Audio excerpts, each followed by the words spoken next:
Nous voulons poursuivre ce matin notre lecture de la Genèse. Genèse, chapitre 24.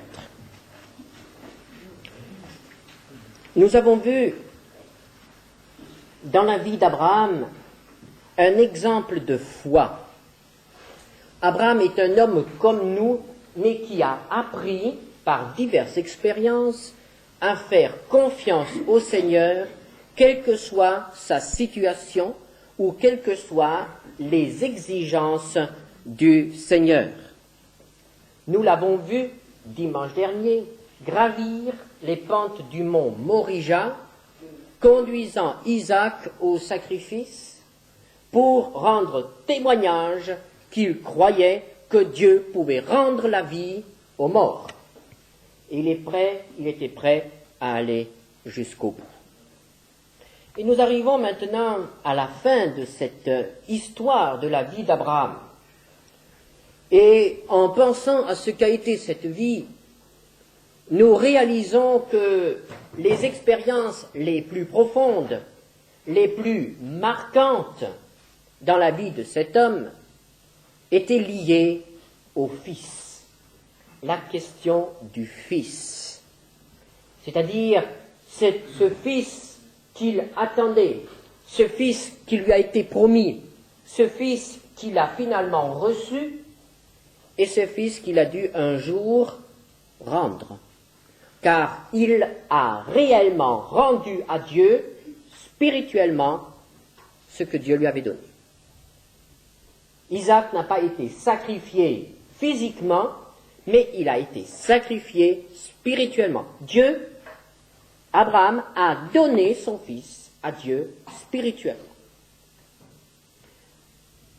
Et ce chapitre que nous avons devant nous concerne encore une fois son fils, concerne Isaac.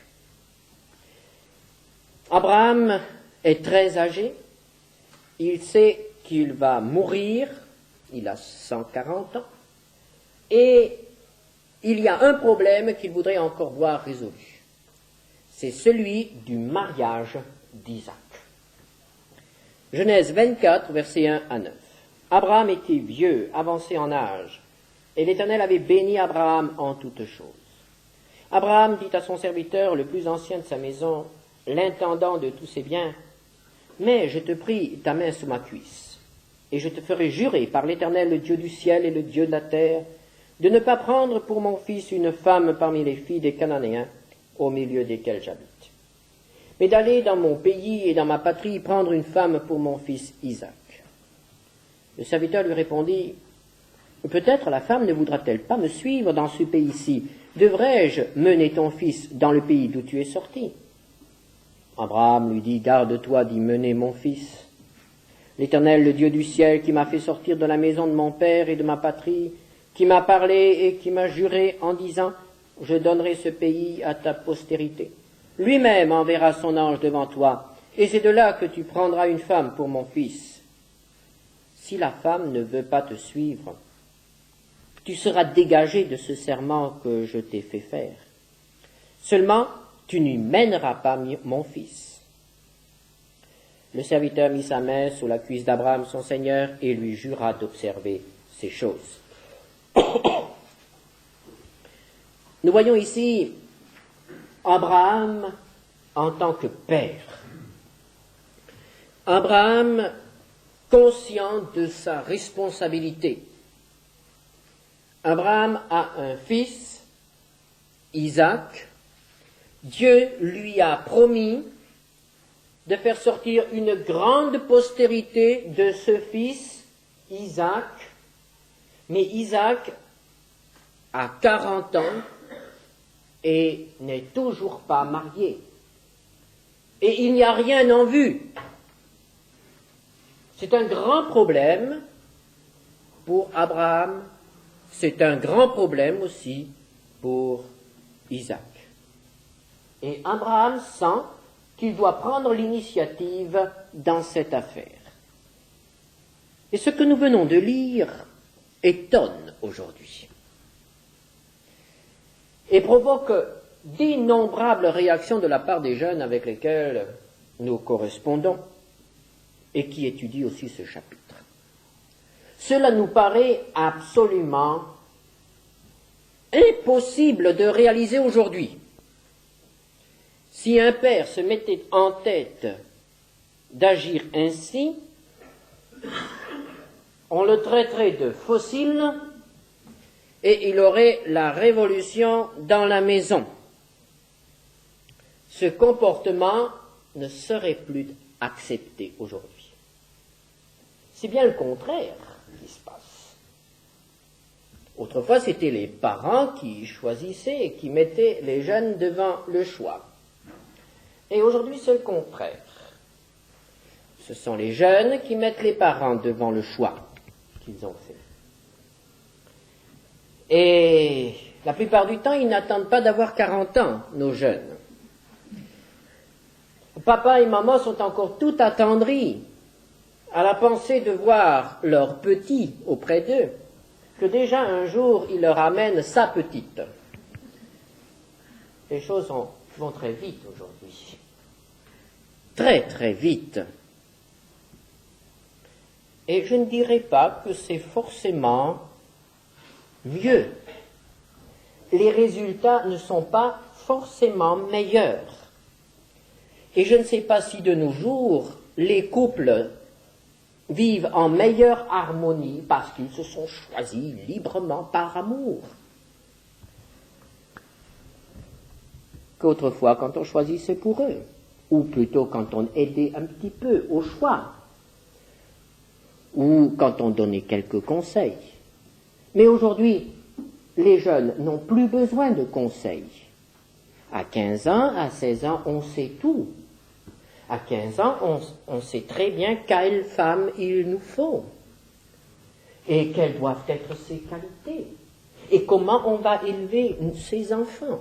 Tout cela, on le sait très bien à 15 ans et à 16 ans et on n'a absolument plus besoin de papa et maman qui de toute façon sont complètement dépassés par les événements.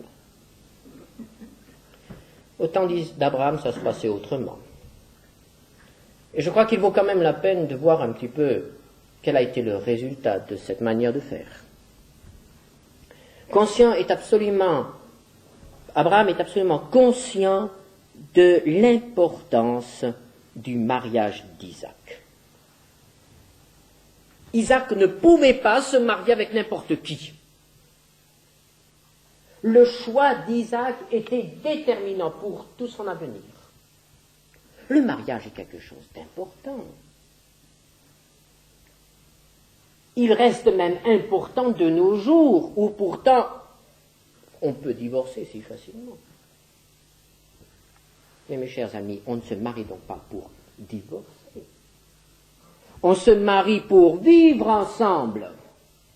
On se marie pour être heureux ensemble. On se marie pour rester ensemble. On se marie pour former ce que la Bible dit une seule chair, c'est-à-dire une cellule nouvelle, être une famille et expérimenter dans cette famille des liens qui ne peuvent être connus nulle part ailleurs, même pas les liens de père et fils ne sont pas aussi forts que ceux qui unissent mari et femme. C'est pourquoi le mariage reste aussi important aujourd'hui que de tous les temps. Aujourd'hui, malheureusement, on sous-estime le mariage. On s'unit n'importe comment, sur un simple coup de tête. Elle me plaît, il me plaît, ça suffit. Malheureusement, on sait bien que ça ne dure pas. Et que les lendemains sont parfois terribles.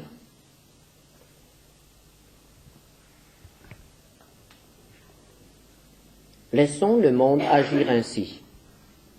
Il se crée son propre malheur. Mais dans l'Église, il devrait en être tout à fait différemment. Le chrétien ne peut pas se marier sur un coup de tête. Le chrétien doit savoir ce qu'il fait et l'importance de sa décision. Je suis persuadé, chers frères et sœurs, qu'on ne peut dire d'un jeune homme qu'il est vraiment spirituel et qu'il est vraiment un serviteur de Dieu que lorsqu'on a vu comment il a choisi sa compagne, comment il s'est marié et comment ça marche les premiers temps de son mariage. C'est dans le mariage que se révèle la valeur spirituelle d'un homme. Et personnellement, je ne m'engagerai plus pour un jeune avant de voir comment il se marie. Comment le problème du mariage est réglé dans sa vie. C'est la manière dont ce problème est réglé qui révèle si nous avons affaire à un jeune spirituel ou à un jeune qui est simplement religieux. Le problème pour Isaac était très grand. Et nous avons ici quelques exhortations, quelques conseils qui sont très importants. Au verset 3, « Je te ferai jurer par l'Éternel, le Dieu du ciel et le Dieu de la terre, de ne pas prendre pour mon fils une femme parmi les filles des Cananéens, au milieu desquels j'habite. » Abraham et Isaac étaient des étrangers dans un pays où ils n'avaient pas de parents. Ils étaient tout à fait seuls, c'était une famille isolée. Le pays était habité par des Cananéens, c'est-à-dire par les peuples de Sodome et de Gomorrhe. C'était des peuples souillés, c'était des peuples corrompus, des peuples mûrs pour le châtiment, la destruction. Sodome et Gomorrhe avaient déjà dû être effacés de la carte. Et Dieu avait dit à Abraham, les autres, ce sera dans 400 ans. Tes fils seront mon fléau pour exterminer ses habitants. Donc ce sont des peuples voués à la destruction, des peuples qui se sont entièrement corrompus.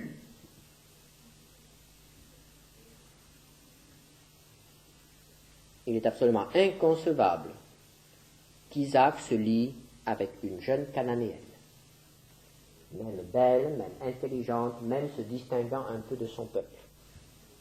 Ce serait faire pénétrer la corruption, le péché, la mort dans la famille d'Abraham. Ceci est encore vrai aujourd'hui. Et il y a un texte dans les Écritures, dans la deuxième épître aux Corinthiens, qui est tout à fait valable pour nous aujourd'hui, pour tous ceux qui pensent au mariage. 2 Corinthiens 6, versets 14 et 15. Ne vous mettez pas avec les infidèles sous un joug étranger, car quel rapport y a-t-il entre la justice et l'iniquité? Ou qu'y a-t-il de commun entre la lumière et les ténèbres? Quel accord y a-t-il entre Christ et Bélial? Ou quelle part a le fidèle avec l'infidèle? L'apôtre Paul est tout à fait clair. L'enfant de Dieu ne doit pas se marier, se lier avec quelqu'un qui n'est pas enfant de Dieu, c'est-à-dire qui n'a pas fait l'expérience de la régénération par le Saint-Esprit. Il n'est pas question ici de religions différentes, protestants, catholiques, tout cela, c'est autre chose.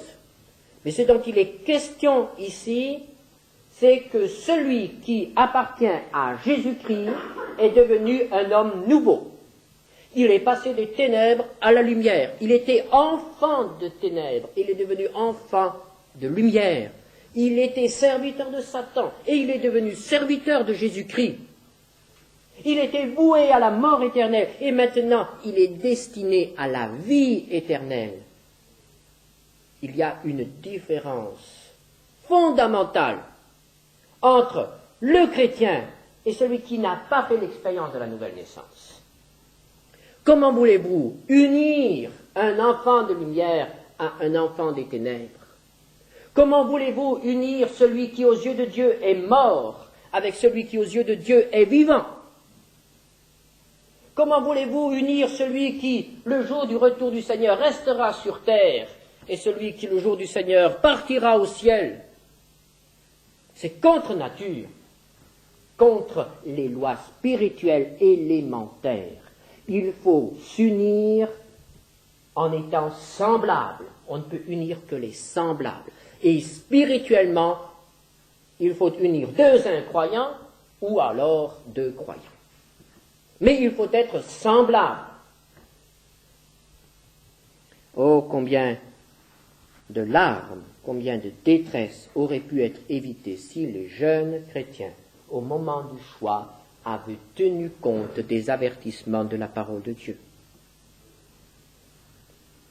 Mais il y a encore autre chose. Le serviteur était préoccupé par une question. Si cette femme qui irait bien pour mon maître Isaac ne veut pas me suivre, est-ce que je dois conduire ton fils dans son pays, le pays d'où tu es sorti? Il est question ici non seulement de la foi, mais il est aussi question de la vocation. Isaac avait une vocation. Isaac avait un avenir déterminé par Dieu. Dieu avait pris Abraham et l'avait fait sortir d'Ur en Chaldée pour le conduire jusqu'en Canaan. Et lui avait dit, c'est dans ce lieu-ci que je te bénirai. Et c'est dans ce lieu-ci que ta postérité deviendra un peuple. Et c'est de ce lieu-ci que ta bénédiction partira dans le monde entier. Ce lieu, la bénédiction est liée au lieu. Dieu ne nous bénit que quand nous sommes là où il veut nous avoir. Il ne peut pas nous bénir ailleurs. Isaac était un homme qui devait rester lié à son lieu. Il devait rester là où Dieu voulait l'avoir.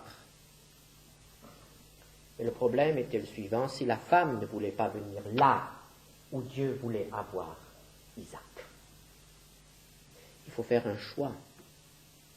Et le choix était le suivant. Qu'est-ce qui est plus important? Le mariage d'Isaac ou la vocation d'Isaac? C'est ça, les éléments du choix. Qu'est-ce qui est le plus important? Qu'Isaac, à 40 ans, trouve une femme et réalise les promesses faites par Dieu, la postérité, ou est-ce qu'il doit rester dans son lieu, là où Dieu les a conduits? Abraham a tranché la question. Il a dit, ce qui compte, c'est qu'Isaac reste ici. Il a donc choisi en faveur de la vocation. Le plus important aux yeux d'Abraham, qui était pourtant un père, le plus important, ce n'était pas que son fils se marie, mais que son fils reste là, au centre de la volonté de Dieu.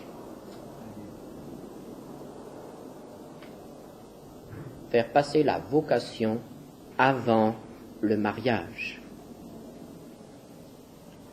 La femme, le mari, ne doivent pas être des obstacles à l'accomplissement de la volonté de Dieu dans notre vie.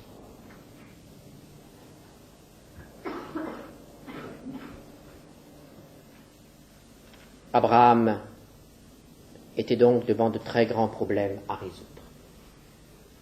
Et il les a résolus simplement, comme il a résolu jusqu'à présent, heureusement, les autres questions. C'était par la foi, en faisant confiance en l'Éternel. 24, verset 7. L'Éternel, le Dieu du ciel, qui m'a fait sortir de la maison de mon père et de ma patrie, qui m'a parlé et qui m'a juré en disant, je donnerai ce pays à ta postérité, lui-même enverra son ange devant toi, et c'est de là que tu prendras une femme pour mon fils. Abraham fait confiance à l'Éternel. Est-ce que nous savons aussi faire confiance?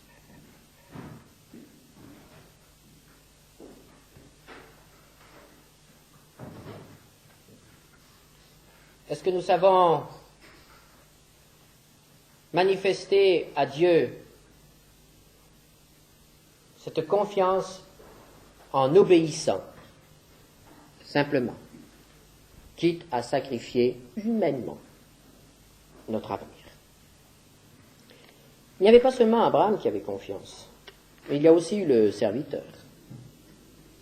Et nous voyons comment le serviteur va essayer de s'acquitter de cette grande mission. Car si c'était un gros problème pour Abraham, c'était aussi un gros problème pour le serviteur.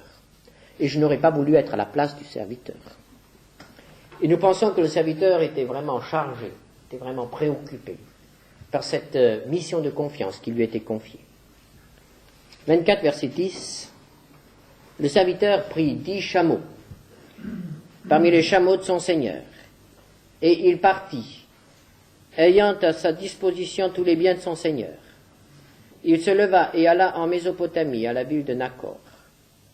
Il fit reposer les chameaux sur leurs genoux, hors de la ville, près d'un puits, au temps du soir, au temps où sortent celles qui vont puiser. Et il dit, Éternel, Dieu de mon Seigneur Abraham, fais-moi, je te prie, rencontrer aujourd'hui ce que je désire, et use de bonté envers mon Seigneur Abraham. Voici, je me tiens près de la source d'eau, et les filles des gens de la ville vont sortir pour puiser de l'eau. Que la jeune fille à laquelle je dirai, penche ta cruche, je te prie, pour que je boive, et qui répondra, bois, et je donnerai aussi à boire à tes chameaux, soit celle que tu as destinée à ton serviteur Isaac. Et par là je connaîtrai que tu uses de bonté envers mon Seigneur.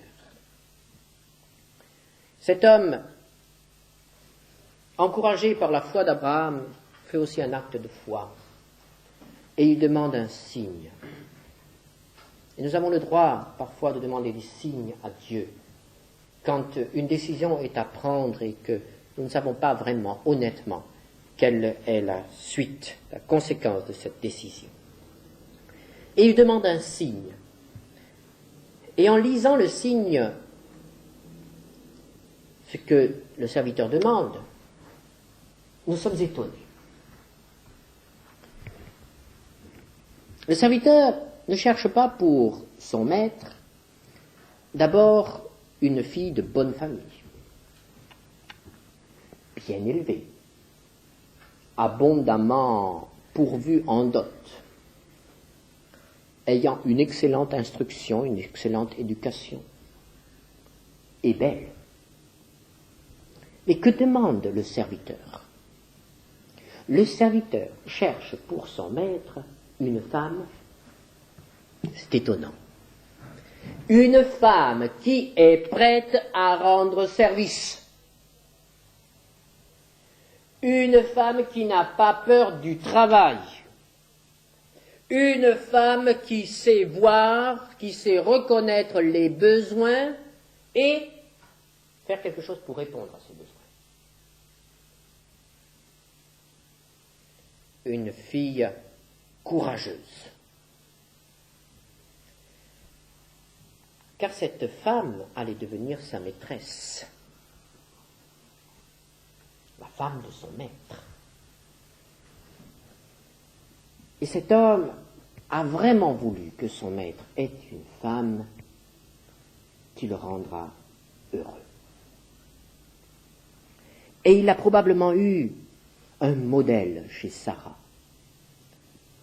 la femme d'Abraham. Vous vous souvenez comment Sarah était disponible le jour où elle a eu des visites à l'heure de la sieste. Comme elle a travaillé, comme elle a couru malgré son âge, c'est 90 ans.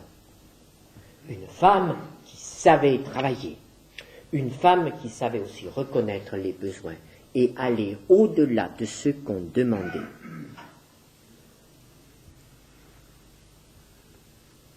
Celle qui me donnera à boire. C'est déjà un geste d'humanité. C'est aussi un geste d'humilité. C'est un geste qui prouve que cette femme n'est pas égoïste. Elle ne venait pas seulement puiser pour elle, mais elle est prête aussi à donner à un homme qui a soif un verre d'eau. Et qui donnera à boire à mes chameaux. Alors, je n'ai jamais vu boire un chameau. Mais d'après ce que je sais, c'est qu'un chameau a de plus grandes capacités qu'un homme. Et si donner un verre d'eau à un homme qui a soif, c'est déjà pas mal. Abreuver un chameau qui a soif, ça représente quelque chose. Et il n'y avait pas seulement un chameau, mais il y en avait 10. Et je pense que la petite cruche de cette jeune fille a dû aller bien souvent dans le puits, jusqu'à ce que tous les chameaux aient relevé leur tête et montré qu'ils avaient assez bu. C'est donc pas un petit signe qui est demandé là. Et voilà ce qui se passe après. Il n'avait pas encore fini de parler que sortit sa cruche sur l'épaule Rebecca, fille née de Bethuel, fils de Milca, femme de Nachor. C'était une jeune fille très belle de figure. Elle était vierge et aucun homme ne l'avait connue. Elle descendit à la source, remplit sa cruche et remonta. Le serviteur courut au-devant d'elle et dit « Laisse-moi boire, je te prie, un peu d'eau de ta cruche. » Elle répondit « Bois, mon Seigneur. » Et elle s'empressa d'abaisser sa cruche sur sa main et de lui donner à boire. Quand elle lui achevait de lui donner à boire, elle dit « Je puiserai aussi pour tes chameaux, jusqu'à ce qu'ils aient assez bu. » Et elle s'empressa de vider sa cruche dans l'abreuvoir et courut encore au puits pour puiser, et elle puisa pour tous les chameaux.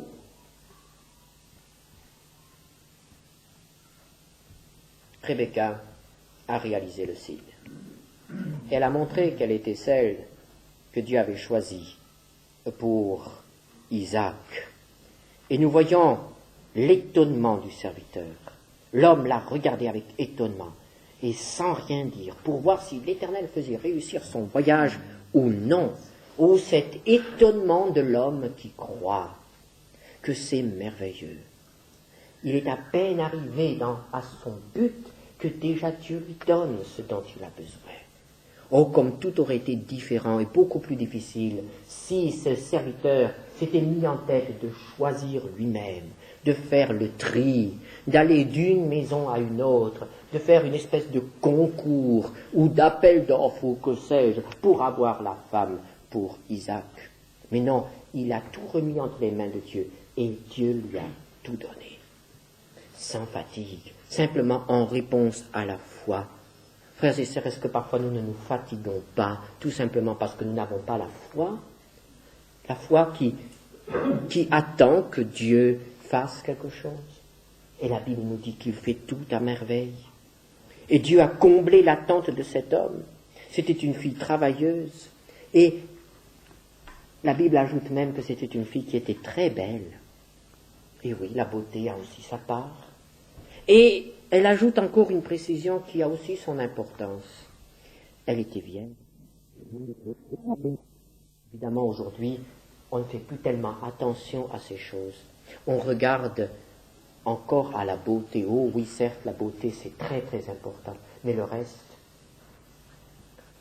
devient de plus en plus difficile de se faire entendre dans ce domaine. Et pourtant, la Bible insiste sur ce fait, sur l'importance de la virginité, homme, garçon ou fille, avant le mariage. Et il ne faut pas avoir peur de le dire et de le répéter autour de nous, même si on passe pour être des fossiles, même si on passe pour ne plus être de notre temps, mais la Bible insiste sur ce fait, point de rapport sexuel avant le mariage. Elle était vierge, dit la Bible. Une jeune chrétienne doit être animée de ce désir, de cette ferme volonté de garder sa virginité pour celui qui a été choisi par Dieu pour être son compagnon. Et ce qui est vrai pour une fille est aussi vrai pour un garçon. Nous n'avons pas à imposer aux filles des choses que nous n'imposerons pas aux garçons. Les deux doivent être purs et propres devant Dieu et devant les hommes. Combien de difficultés pourraient être surmontées, évitées, si ces principes-là étaient appliqués. Nous ne pouvons pas demander que le monde les applique, mais nous pouvons demander que l'Église les applique. Que ceux qui se disent chrétiens, enfants de Dieu et remplis du Saint-Esprit, le montrent en se dominant. Le fruit de l'Esprit, c'est aussi la tempérance. Dieu a donné à Isaac une fille vierge. Et tout le monde a dû reconnaître que cela venait de Dieu. Genèse 24, verset 50, c'est de l'Éternel que la chose vient. Et le serviteur n'a plus que louer Dieu. Versets 26 et 27, alors l'homme s'inclina et se prosterna devant l'Éternel en disant, béni soit l'Éternel, le Dieu de mon Seigneur Abraham, qui n'a pas renoncé à sa miséricorde et à sa fidélité envers mon Seigneur. Moi-même, l'Éternel m'a conduit à la maison des frères de mon Seigneur. Et maintenant, pour terminer, encore une question. Et Rebecca dans tout cela? Les filles qui m'écrivent sont toujours un peu affolées à la pensée qu'une jeune fille est tout simplement sollicitée par le serviteur d'un homme, d'un inconnu, et emmenée avec armes et bagages à des centaines de kilomètres, et elle ne reverra plus jamais sa famille. Et voilà cette Rebecca qui est partie. Cela nous paraît ahurissant aujourd'hui. Quelle est la jeune fille qui, avec un brin de bon sens, ferait une telle chose aujourd'hui? Et si ma fille devait le faire, je lui dirais, fais attention, réfléchis. Non, il ne faut pas le faire, cela, exactement comme cela. Mais ce que je voudrais souligner, c'est de voir l'aspect spirituel de la décision de Rebecca. Car Rebecca a été placée devant un très grand choix. On lui a demandé son avis. Elle n'a pas été obligée de suivre cet inconnu. Et en écoutant le serviteur, en écoutant ses parents, Rebecca a dû prendre une décision. Elle a d'abord dû se demander, mais est-ce que c'est vrai? Le serviteur n'était certainement pas jeune, c'était un homme âgé. Est-ce que ce que cet homme me raconte est vrai? Je ne sais pas s'il y avait déjà à cette époque-là l'esclavage, la traite des blanches, comme on dit, ou la traite des femmes, mais en tout cas, la prostitution existait toujours. Rebecca pouvait se demander, mais est-ce que ce n'est pas un piège qu'on me tend? Rebecca pouvait aussi se demander, mais qui est cet Isaac? Le serviteur me dit qu'il est très riche. Le serviteur ne lui a pas décrit son visage. Il lui a dit qu'il avait 40 ans, probablement. Mais est-ce que c'est vrai? Est-ce que je ne vais pas tomber sur un vieillard? Est-ce que je ne vais pas tomber sur un tyran, sur un homme qui va me faire de moi son esclave? Elle doit choisir. Elle doit choisir d'unir sa vie à un homme qu'elle n'a jamais rencontré. Spirituellement, c'est une image du choix de l'homme lorsqu'on lui parle de Jésus-Christ. Nous sommes, en tant que pasteurs, un peu comme ce serviteur qui sort pour chercher une épouse pour son maître. L'Église est l'épouse de Jésus-Christ. Que faisons-nous quand nous parlons à quelqu'un? Nous disons « Accepte Jésus-Christ comme ton maître et Seigneur ». Mais les gens auxquels nous parlons ne connaissent pas Jésus-Christ, ne savent pas si c'est vrai, ne savent pas comment Jésus-Christ va les accueillir, ne savent pas quelle sera leur vie avec Jésus-Christ. C'est une marche vers l'inconnu. Alors il faut que nous leur expliquions qui est Jésus-Christ. Et il faut que nous leur donnions envie de suivre Jésus-Christ. Mais il y a un choix. Choisir Jésus-Christ. C'est un peu comme Rebecca qui a choisi de suivre pour aller vers Isaac.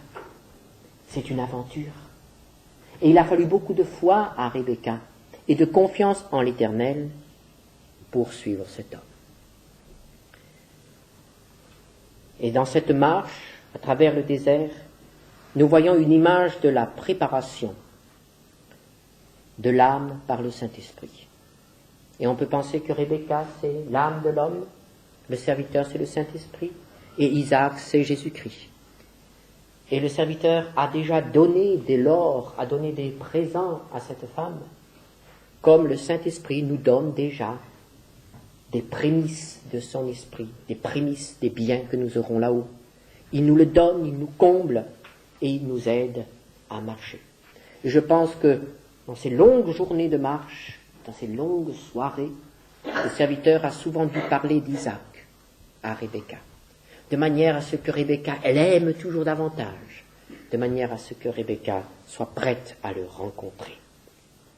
Et cette rencontre a eu lieu, et voilà comment la Bible l'a décrit. Un soir qu'Isaac était sorti pour méditer dans les champs, il leva les yeux et regarda, et voici des chameaux arriver. Rebecca leva aussi les yeux, vit Isaac et descendit de son chameau. Elle dit au serviteur, « Qui est cet homme qui vient dans les champs à notre rencontre ?» Et le serviteur répondit, « C'est mon Seigneur. » Alors elle prit son voile et se couvrit. Le serviteur raconta à Isaac toutes les choses qu'il avait faites. Isaac conduisit Rebecca dans la tente de Sarah, sa mère. Il prit Rebecca, qui devint sa femme, et il l'aima. Ainsi fut consolé Isaac après avoir perdu sa mère. Un jour, Jésus viendra et prendra son épouse. Et la conclusion de ce récit, ce long récit, il l'aima. C'est formidable que Dieu ait voulu que dans le texte biblique, il y ait cette mention de l'amour d'Isaac pour Rebecca. Car sans cela, nous aurions des doutes. Et nous dirions, comment est-ce qu'une telle affaire a pu continuer? Comment est-ce que ça a pu marcher? Eh bien, voyez-vous, le Seigneur, lorsqu'il unit deux êtres, lorsque c'est lui qui fait cela, il donne à ces deux êtres le pouvoir de s'aimer. L'amour conjugal est aussi un don de Dieu. Et s'il manque parfois, nous pouvons aller vers le Seigneur et lui dire, « Seigneur, mon amour a baissé. Ranime mon amour pour ma compagne ou pour mon mari. L'amour est aussi un don de Dieu. » Et nous voulons demander au Seigneur de nous apprendre à régler de tels problèmes spirituellement. Amen.